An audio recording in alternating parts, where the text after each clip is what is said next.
This podcast is a member of the New York City Podcast Network at nycpodcastnetwork.com. Visit us to listen to over 250 amazing podcasts just like this one.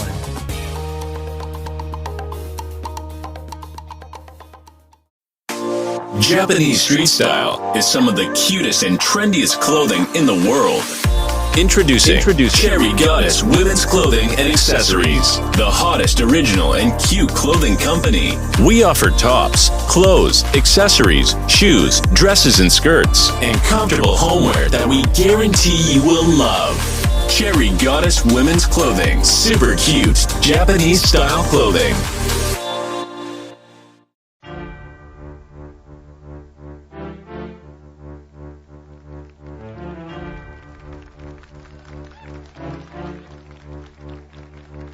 Yeah, this is Jeffrey Frazier, and this is the latest episode of Black Wall Street Chronicles, ladies and gentlemen. How you doing? We're actually in for a good episode today. I recently found out something interesting that I didn't know as a black man. I did not know that it's extremely hard for women during childbirth. Apparently, black women have a higher rate of dying during childbirth more than white women and non-Hispanics. This is actually very interesting. So, before we get started, I want to talk about some other things that was brought to my attention just looking at the news. I noticed that President Trump did something very petty.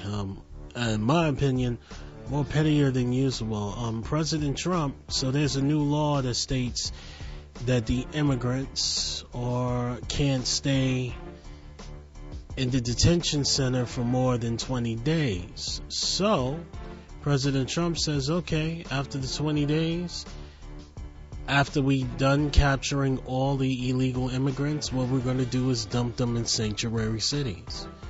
And the minute that President Trump says that, it seems that all of these sanctuary cities became Republican. Cher was calling, Cher in the state of California was saying President Trump is racist, but the minute he said he was going to dump all of the immigrants in California, Cher was like, but what about the 2 million homeless? So like, oh, what's going on? You changing your tune? Yeah, you have to understand that these liberals are just as racist as the Republicans. Yeah, you don't want to be dumped. If you are a Mexican immigrant, let me tell you something. You don't want to be dumped anywhere in these sanctuary cities, because what they're going to do is they're going to put you in the worst neighborhoods, and you guys are going to be victims of gentrification. This is why when the president of Mexico was catching wind of what President Trump is doing, he started changing his tune. He said, listen, you just send them back here. Like, don't do that. Don't send them in New York City to live in the Bronx and they have to walk around the street homeless picking up cans and listen destitutes. You putting Mexican President Trump is going to put Mexican American immigrants in this situation where they're going to be living in shanty towns. Yeah, if this gentrification things happens to us, gentrification keeps happening, man, black people gonna live in shanty towns, but that's another episode. Yeah. Another thing that President Trump is doing that I find very interesting is he put Herman Cain as one of the representatives of the Federal Reserve, which is actually very interesting. President Trump wants to bring back the gold standard. Yeah. Oh, the Federal Reserve is not going to like that. As you know, the Federal Reserve is a private bank, and we are a fiat currency, and we have been a fiat currency for a very long time. The fact that President Trump wants to bring back the gold standards is going to mess up a couple of these elitist things. And I don't even like President Trump. That's actually very interesting. Anybody that challenged the banks, they always got in trouble. We know this from American history. So, what we're going to do right now is take a quick break, and then when I come back, we are going to talk about the black woman who was being killed during childbirth. All right, take care. Be back in a second.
Welcome back, Black Wall Street Chronicles. I am your host, Jeffrey Frazier.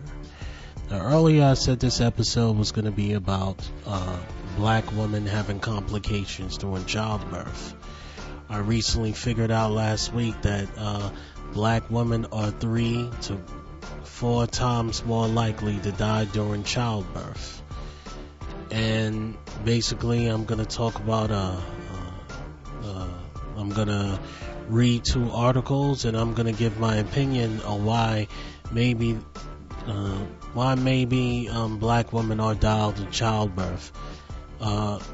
It may not only be a racial issue, it may be just a cultural issue, because historically, black women and African women and European women actually historically birth different ways. Black women back in the old days in the continent of Africa used to give birth standing up. And the reason why they gave birth standing up is because they wanted to use gravity to basically help the woman push the baby out. Also in the continent of Africa, they also have the women have the baby underwater. And when you have a baby underwater, they say that the baby pops out and swims automatically to the top. And the reason why the baby automatically swims to the top, because the baby was in the womb, they're actually in water. Babies know how to swim naturally. So what I'm going to do is I'm going to read these 2 articles, one from CNN. There's a black woman who used to be a former makeup designer. She used to design for celebrities.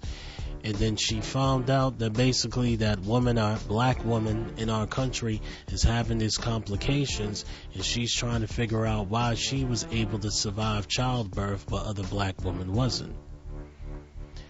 Okay, so let me read this article.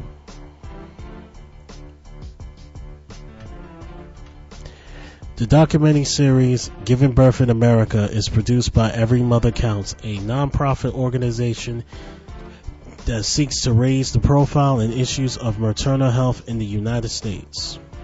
Okay? Now, any of you ladies is listening to this, if you want to find out more information, you can actually Google the documentary series Giving Birth in America to basically find out more info. Now I'm going to read the CNN article. It was her second time lying numb in a hospital bed in North Bergen, New Jersey, with blood streaming down her legs and fear creeping in her heart. At that moment, Tamara McQueen Saba thought to herself, "There's no way in the world that I'm the only woman who's had this happen," she said. In 2010, after giving birth vaginally to her oldest daughter Gigi, one late afternoon in April, postpartum hemorrhage or excessive bleeding, the leading cause of maternal death worldwide, nearly killed her. Then about a year later, she started bleeding profusely in a small bathroom in a frozen yogurt shop. The blood was from a miscarriage, which left her feeling helpless in the hospital bed. She didn't know that she was pregnant. It was all the way back to where I was the year before, and I realized I haven't healed from the near fatal traumatic experience the year before, says Saba, now the 39-year-old mother of 2 girls. The former celebrity makeup artist who saw clients such as novelist Candice Bruce Chanel and Kira Davis decided to become a maternal health advocate, speaking on behalf of the 830 women who die from pregnancy or childbirth-related complications every day around the world. That is about 303,000 a year.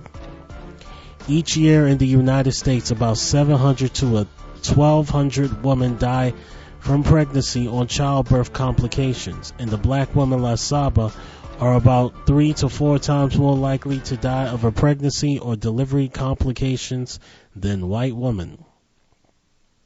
The quick-witted, savvy Saba said the data shocked her. "It really took me a while to digest it," she said. She survived something that many others around the world haven't. What was different about me? Why didn't I die? What were the reasons for that? She asked. I felt like I have a duty to tell this story, to represent my race in a way that not many people can, because I lived through it. We've known it for a couple of years. Women in the United States are more likely to die from childbirth or pregnancy-related causes than other women in the developed world. And half of these deaths may be preventable, according to the Centers of Disease Control and Prevention. That's weird. Why are we the number one advanced country in the world, but more women die of childbirth more than anybody else? That makes no sense. It's like we're forgetting the old ways of having children. That's weird.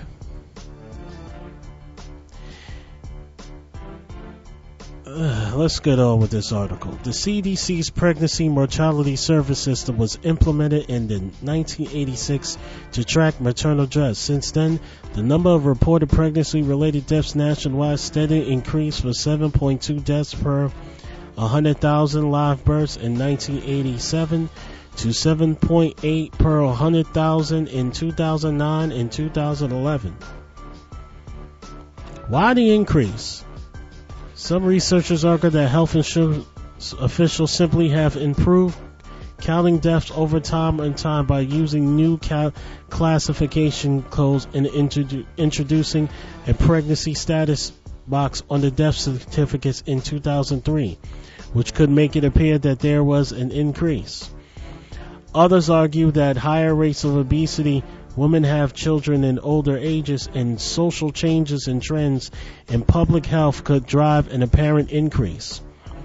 Yet it remains complicated to answer why there has been a rise in deaths and why black women are more affected than any other woman of other races, said Dr. Michael Lindsley, an advocate professor at the Emory University School of Medicine and Chief Service for Gynecology and Obesities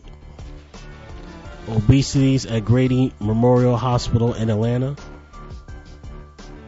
The racial divide in maternal deaths have been persistent for decades, Lindsay said, so the rate is not something new. It's something we've known for a number of years. Maternal deaths are rare in the United States.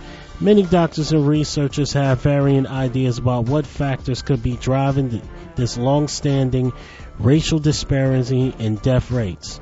Some point to the difference in overall health and chronic illness among black and white women as a driving factor for the disparity. For instance, rates of obesity and high blood pressure or hypertension, risk factors for pregnancy complications, tend to be higher among black women. Others point to differences in social economic status, access to health care, education, insurance coverage, housing, level of stress, and community health among black and white women, including even implement bias and variations in the way in which health care is delivered to black versus white women. Historically, black women in low-income communities have had the same access to quality care as white women in high-income communities. Those same factors shed light on disparities not only in maternal mortality but in obesity, hypertension, heart disease, and overall health, said Dr. Elizabeth Howell, an obstetrician, gynecologist, and professor at the Eakin School of Medicine at Mount Sinai. There are economics, social, environmental, biologic, genetic, behavior, and healthcare factors that all contribute to the disparities in this country, Howell said. It is a complex web of these kinds of factors, and I think people are looking and trying to figure out how these different factors and actually all contribute to disparities, she said, adding that her research had focused on the factor of quality care. For instance, Howard and her colleagues found that black women in New York City were more likely than white women to give birth in hospitals that already have a high rate of severe maternal morbidity or complications, according to a study published in the American Journal of Obstetrics and Gynecology last year. The researchers found that 63% of white patients versus 23% of black patients gave birth in the safest hospitals in the study. Solving a deadly problem. It could narrow variation in outcomes and improve quality of care for pregnant women. We would reduce disparities, Howard said. There have been efforts to establish standardized protocols called patient and safety bundles all across hospitals, whether they serve mostly white or black patients, to appropriately access and address childbirth complications, such as postpartum hemorrhage, with an equal quality of care, she said. Health officials, doctors, and advocates gathered Tuesday at the CDC in Atlanta to discuss efforts to measure and prevent maternal deaths and the racial disparities that persist. The public meeting included discussions of the effects that maternal deaths have on families and communities, as well as efforts to prevent deaths, such as those patient safety bundles. As for establishing uniform bundles, it addresses unequal treatment, said Dr. Wilman Callaghan, chief of the CDC Maternal and Infant Health Branch, who spoke at Tuesday's meeting. If not state-by-state solution to solve the problem of disparities. This is a national problem, and we all know it. It's always the elephant in the room in the United States that things are different, he said. You'll find across every health outcome. Saba, who did not attend the meeting, was happy to hear that it was scheduled to take place, but she said she wished that the actual patients had more of a presence on the agenda and more of a voice in the room. There are many advocates like myself. We have been sharing our stories for years, or trying to, yet we continue to be left out of the most of these conversations, Saba said. There needs to be a better balance of speakers who can bring to light the full picture, from legislation, researchers, and statistics to real patients who survived a birth trauma or the families of those that didn't, she said. Saba added that she has long been a proponent of the Preventing Maternal Deaths Act of 2017. The bipartisan bill was introduced in Congress in March to support state efforts to prevent maternal deaths, eliminate disparities in maternal health outcomes, and identify solutions to improve health care quality for mothers. It has not passed in the House or Senate. What could I leave for my daughter if I die? To this day, Saba remembers vividly the trauma she experienced while giving birth to her oldest daughter. She still remembers seeing her reflection in a blank TV screen that overlooked her hospital bed during labor. In that reflection, she saw a river of blood pouring out of her body. Her blood pressure dropped and her muscles felt weak. At that point, I'd never given birth before, and so I thought that it was a part of health. I didn't know any better, Saba said of the excessive bleeding. I'm watching the reflection of the television screen, and I can see everybody like in the room in terms of health professionals. Their facial expression has changed, she said. That's when she knew something was wrong. Saba's uterus was not contracting strongly enough to compress blood vessels after her delivery, a condition called uterine atony, that led to the hemorrhage, she said. Many women do die of hemorrhaging, so that is a very common cause of maternal mortality and morbidity, said Dr. Mark Blenska, Saba's OBGYN in New Jersey, who has been in practice for about 27 years. As Saba was bleeding out, Blenska said, he and his team rushed to give her medication. That didn't help. He then massaged her uterus. That didn't help either. The bleeding didn't respond to normal treatment and to the modalities we use, Blenska said. So Saba underwent a uterine sparing procedure, he said, in which the blood vessels near her uterus were blocked from harming the uterus. Saba said a surgeon told her she might not survive. and she immediately wished that she had time to write her daughter a letter. All I could think about what I'd leave for my daughter to remember if I die, Saba said. I would have never wanted her to know that she should never feel guilty about what happened, that it was not her fault. The feeling of her body losing life. After her postpartum hemorrhage, Saba said, she was diagnosed with post-traumatic stress disorder. She stayed awake at night with the images of blood flashing in her mind. She couldn't make them stop. Now she knew the feeling of her body losing life, she said, and she could not stop thinking about it. I would be up all night Googling trauma, PTSD, hemorrhaging, and I couldn't find anything 7 years ago that I felt like something I could relate to, Saba said. So I would go into these PTSD chat rooms that the war veterans are in, and I could tell my story, and they would take me in like I was one of their own, she said. I found solace and comfort in that chat room of war veterans. Eventually, after her miscarriage in her frozen yoga shop, Saba started meeting with a therapist, she said. Saba ended up seeing a licensed clinical social worker who specializes in postpartum mental health and PTSD. Her PTSD symptoms were treated with a combination of therapy and restorative yoga. As Sasha reflected on all she has overcome, she admitted that she often thinks back on the questions, why didn't I die? Okay, right now what we're going to do is going to take a break. We're going to finish the article, and then we're going to start the second article. This is very heavy stuff. Take care.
Welcome, ladies and gentlemen. This is Jeffrey Frazier. Welcome back to Black Wall Street Chronicles.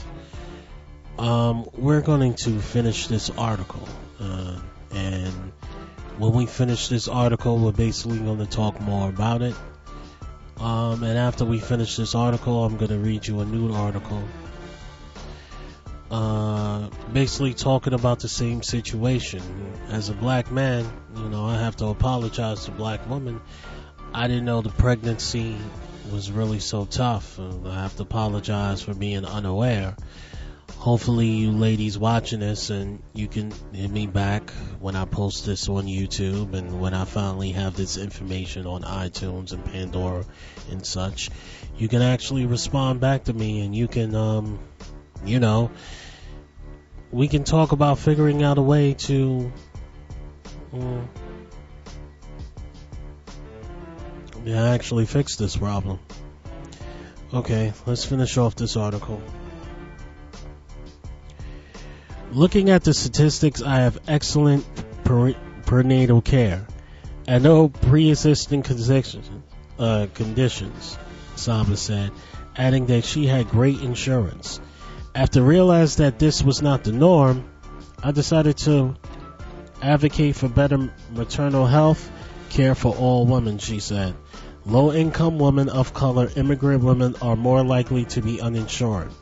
So not having access to maybe family planning services and all sorts of things could increase risk. Even though that many of those factors are out of women's control, there are some things that all moms to be can do to boost their chances of having a healthy pregnancy and delivery, Emory University Lindsley said. For instance, the World Health Organization issued a new series of recommendations last year to improve quality of prenatal care around the world. The recommendations include healthy eating and exercising, taking daily iron and folic acid supplements, and maintaining doctor appointments and ultrasounds during the course of pregnancy. A study published in the medical journal JAMA on Tuesday found that having a lower or highly body mass index than normal before pregnancy was associated with small increase in maternal morbidity or mortality among women in Washington state. Follow CNN Health on Facebook and Twitter. So the latest news, that share your comments with CNN Health on Facebook and Twitter. The CDC's Callahan said that planning for a baby and visiting a physician before there's a positive pregnancy test that can make a difference. Check things out on the front end, he said. What is my family history? What is my past medical history? What's my weight now? And begin to address those kinds of things prior to pregnancy. If you're a smoker, stop. And if you have diabetes, control your blood sugar levels, Lindsay said. If you have a complication during pregnancy, such as high blood pressure or hemorrhage, following up with your doctor in a postpartum period is important. When we've gone back to retrospectively and we've reviewed patients who have died, sometimes there's a breakdown in some of those areas, Lindsay said. After they delivered the baby, they sort of, for a lack of a better term, fall in between the cracks. It's very interesting. Very interesting article. So what I'm going to do is I'm going to read the second article all the way through, and we're going to quickly talk about it, and then we're going to go on a quick break, okay? Now, here's the second article. It's from Health News. Give me a second for it to load up.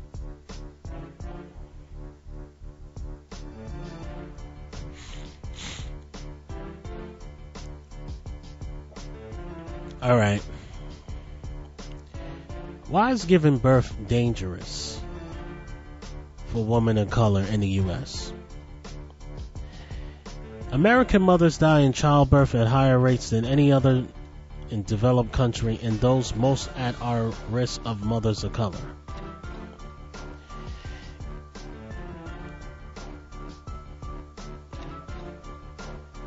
Elise Salazar was 19 years old when she gave birth in Hawaii.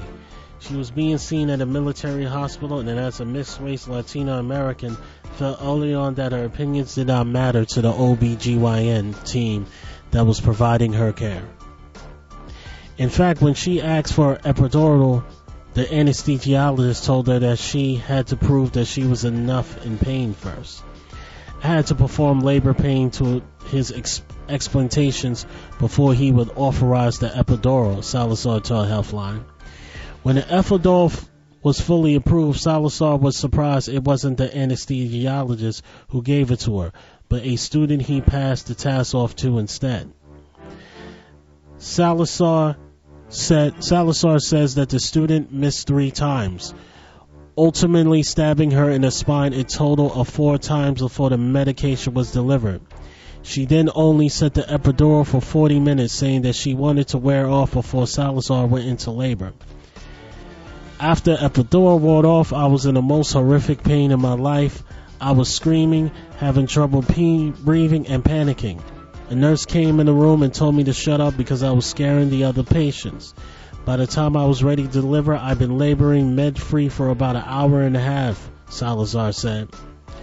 What followed was third-degree tears after the medical team failed to give her an episiotomy when she had with her first baby. The nursing staff also cleaned the baby shortly after delivery, but left Salazar lying in sheets soaked with blood and fluids in a soiled vagina area for more than an hour after giving birth. Most people might hear Salazar's story and hope it was an isolated tale, but the truth is, stories like hers are far more common in the United States than they should be. I just noticed something about these articles, and I'm going to talk about it after reading this one. A history of poor maternal health outcomes. The number of poor maternal health outcomes in America isn't new ones.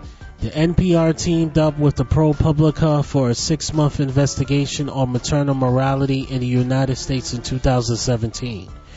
What they found was disturbing. The United States has a higher maternity mortality rate than any other developed nation.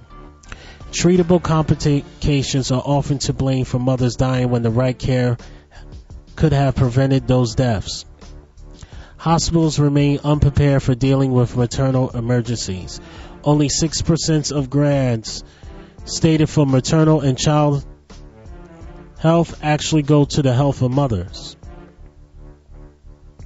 Women of color at greater risk. Another facet of the recent reports surrounding maternal health outcomes in the United States is one that seems to be largely ignored. For women of color, the outcomes are even worse. The Center for American Progress reports African American women are 3 to 4 times more likely to die of childbirth than non-Hispanic white women. In social economic status, education, and other factors do not protect against this disparity. In fact, Salazar is in good company with her story of traumatic birth, as both Beyonce and Serena Williams came out earlier this year with stories of their own. Interesting. Jean DeClercq, PhD, is a professor of community health science and assistant dean of doctoral education at Boston University. He's also a researcher who has spent several years striving to compile accurate numbers on maternal health outcomes in the United States. The government hasn't published an official rate since 2007, he told Healthline. There are semi-legitimate reasons for that because there were some measurement changes, but we thought we could develop a general estimate and then we dug into the disparities. His goal is to shift the debate from just maternal health outcomes to an overall public health conversation. In his research, he's learned that while the death rates of women under 15 and over 45 in the United States are going down, the death rates of women 15 to 44 childbearing age, and particularly 25 to 34 are going up. He sees the issue one related to women's health in general. The disparity. When women asked about the disparity of outcomes for women of color, the clerk cited an issue of not listening to minority mothers and not taking problems they are reporting seriously, just as Salazar experienced. That's a big piece of it all, he said, but we also can't neglect the fact that for a lot of women in a lot of states, if they are not on private insurance, they won't get public insurance until they are pregnant. He explained that the system for Medicaid coverage is set in many states to be easier to gain approval once a woman is pregnant. But at that point, she's carrying all of her previous unchecked health care issues into the pregnancy, and she may have a hard time finding a provider who will care for her. She find a place to deliver, but in most states she'll be dropped for public insurance within 60 days of giving birth. It certainly sends the message to women that they're only important as a baby character and after the baby is born. We don't care anymore, the clerk said. They're not falling through the cracks. There are no cracks. There's no system at all for them to be cared for in. Lack of access and awareness.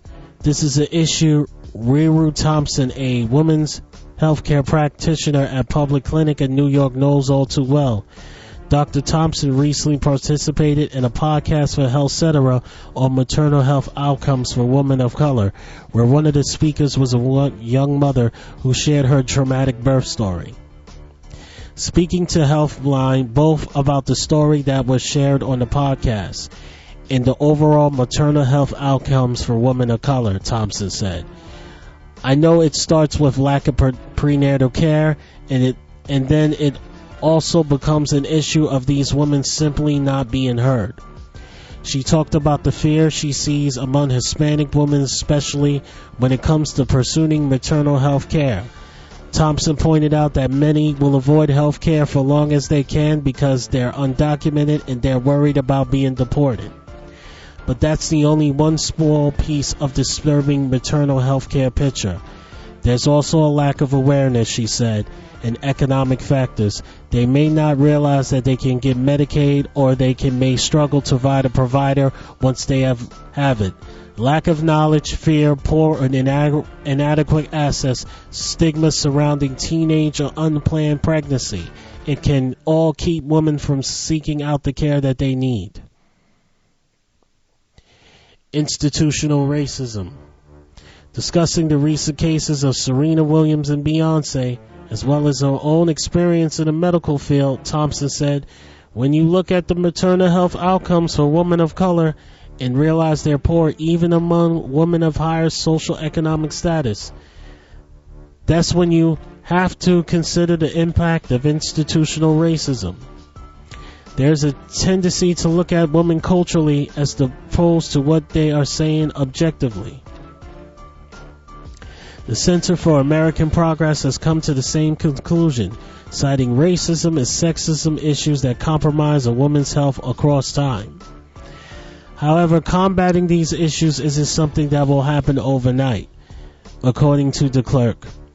Universal health care will be a big step towards ensuring all women have the access to care they need, not just during pregnancy, but before and after as well.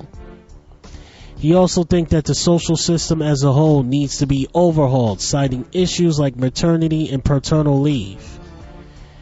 The United States is the most developed nation that doesn't have mandatory paid maternity leave policies. The result, the clerk explains, is women wait until the last possible minute to take time off of work, so they can maximize what little time they have to do with their baby and minimize the time that they go without a paycheck. In terms of their health and health of their baby, he explained, taking time off before and after is important, but they want the most time home with their babies, and in our current social structure doesn't support them doing what's best for their health. As far as he's concerned, it's not just a healthcare system problem, it's the social system that plays a role in the better outcomes the countries are seeing. How we can change the system. Thompson said that she would like to see healthcare providers being more sensitive. From the beginning of their medical care education, they should be learning about cultural sensitivity. She also said that she wants to see an end to limitations currently placed on healthcare providers by insurance companies dictating what they can and can't prescribe. We can not only do so much as the providers, our healthcare system needs to allow us to meet an individual patient's needs, Thomas said.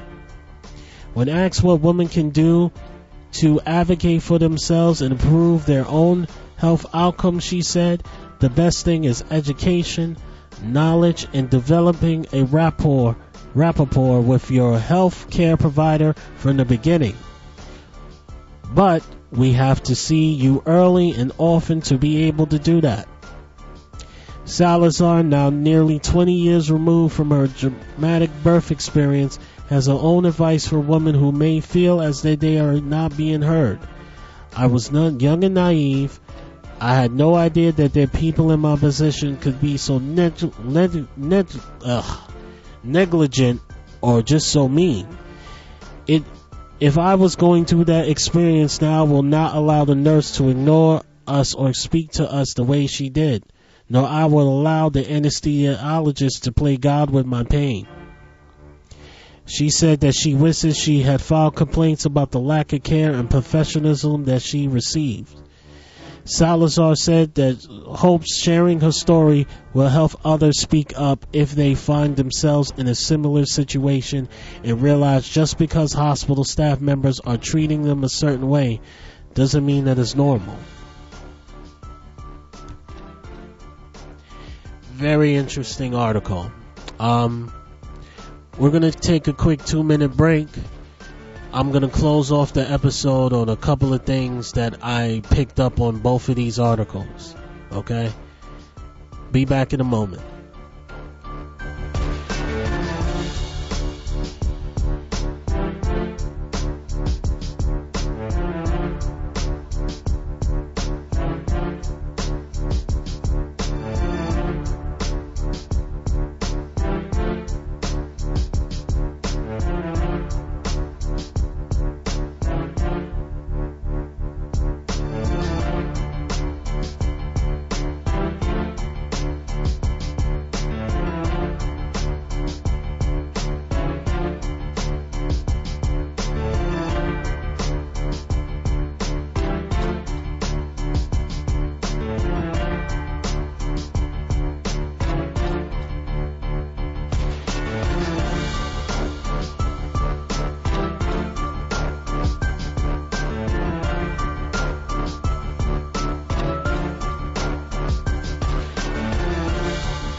Welcome back. This is Black Wall Street Chronicles. How are you? How are you guys doing?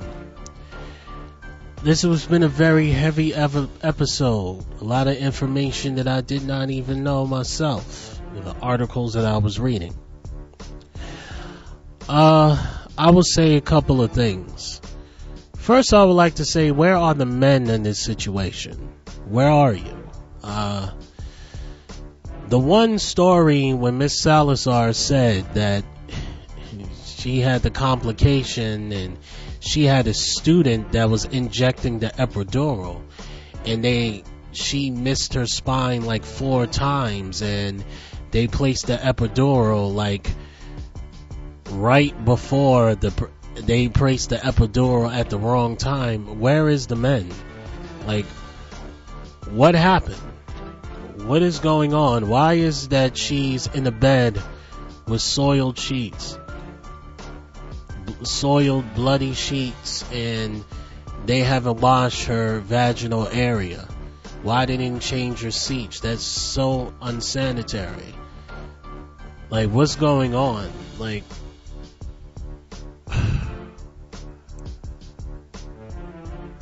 we also need to talk about the health issues within the African American community, because they said that diabetes, high blood pressure, smoking, and alcohol and drugs does affect our pregnancy, plus the stress that we're going through. That all can affect the baby.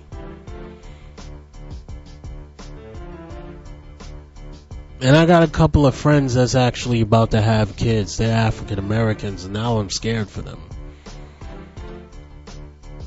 Well, I hate to end it on a depressing note. Next week we'll be talking about black veterans and the issues that black veterans have to go through after coming home from war. Thank you very much, and you enjoy the rest of your week. Take care.